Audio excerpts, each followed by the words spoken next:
চীনের পর ব্রহ্মপুত্র নদে বাদ দিতে চায় ভারত, আর এতেই সংকটে পড়তে যাচ্ছে বাংলাদেশ। তাহলে কি চীন ভারতের স্নায়ুযুদ্ধে মাশুল গুনতে হবে বাংলাদেশকে?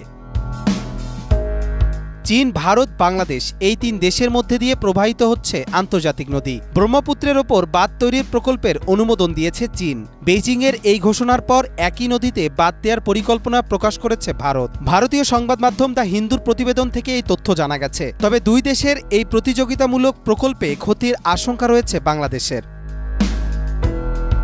চীন সরকার তিব্বতের ব্রহ্মপুত্র নদীর নিম্ন অঞ্চলে জলবিদ্যুৎ প্রকল্প নির্মাণের অনুমোদন দিয়েছে। এটি প্রতি বছর ৩০০ বিলিয়ন কিলোওয়াট পার ঘণ্টা বিদ্যুৎ উৎপাদন করবে, যা ৩০ কোটিরও বেশি মানুষের বার্ষিক বিদ্যুৎ চাহিদা মেটাতে যথেষ্ট। এ প্রকল্পের ব্যয় ধরা হয়েছে $১৩৭ বিলিয়ন ডলারেরও বেশি, যা পৃথিবীর অন্যান্য যে কোনো একক অবকাঠামো প্রকল্পের চেয়ে অনেক বেশি। এমনকি এই প্রকল্পটির ব্যয় চীনে অবস্থিত বিশ্বের বৃহত্তম ড্যাম থ্রি গর্জিয়াসের চেয়েও বেশি হবে। এদিকে অরুণাচলের মুখ্যমন্ত্রী প্রেমা বলেছেন, ভারত এই বাঁধ কেবল বিদ্যুৎ উৎপাদনের জন্য তৈরি করছে না, সারা বছর নদীর প্রাকৃতিক প্রবাহ বজায় রাখা ও চীন অতিরিক্ত পানি ছেড়ে দিলে বন্যার ঝুঁকি কমানোর লক্ষ্যে এটি তৈরি করা হচ্ছে এবং এ কারণেই কেন্দ্রীয় সরকার এই পরিকল্পনা গ্রহণ করেছে। ভারতের এই জলবিদ্যুৎ প্রকল্পের আনুমানিক উৎপাদন ক্ষমতা ১১,০০০ মেগাওয়াট।